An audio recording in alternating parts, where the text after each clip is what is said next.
নমস্কার। আজকে ৬ মার্চ বৃহস্পতিবার। আজকে আমাদের একটি বোনের বিয়ে আছে।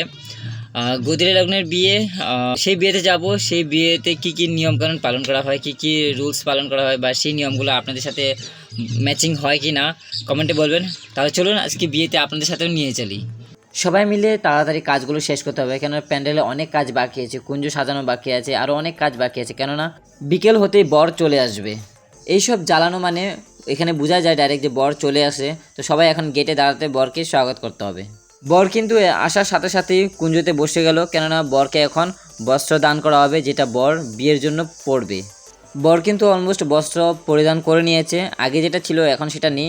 এর মধ্যে কিন্তু বিয়ে শুরু হয়ে গেছে, এবার মালা বদল হবে। এখন কিন্তু মালা বদল শুরু হয়ে গেছে, একজন আরেকজনকে বা অপরকে মালা পরিধান করাবে। যাই হোক, আজ থেকে 4 হাত 1 হলো। এখন আবার কনে 7 বার ঘুরে ঘুরে বরকে মালা পরাবে।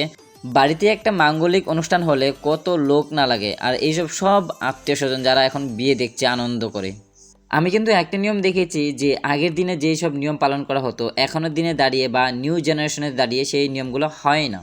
যাই হোক না কেন, আপনারা আশীর্বাদ করবেন যাতে 4 হাত 1 হয়ে সুখে শান্তিতে দিন কাটাতে পারে বা সংসার করতে পারে। আজকের এই বিয়েটা যদি টাউনের হলে হতো তাহলে অনেক লোক লাগতো, অনেক ক্যাটারিংয়ের জন্য লোক লাগতো, কিন্তু এখানে সব যেহেতু গ্রামের বিয়ে, সবাই গ্রামের মহিলারা মিলে সবাই একসাথে কাজ করছে রান্নার। ওইদিকে আবার কুঞ্জের নিচে অনেক নিয়ম পালন হচ্ছে, আবার এইদিকে ব্যাক সাইডে আবার খাবার চলছে জোর দমে। তারপর আমরা বসে গেলাম খেতে, কেননা আমাদের অনেক খিদা পেয়েছে। এখন ভাত দিয়ে দিয়েছে অলমোস্ট, আর একের পর একের যত আইটেম আছে সব আসবে।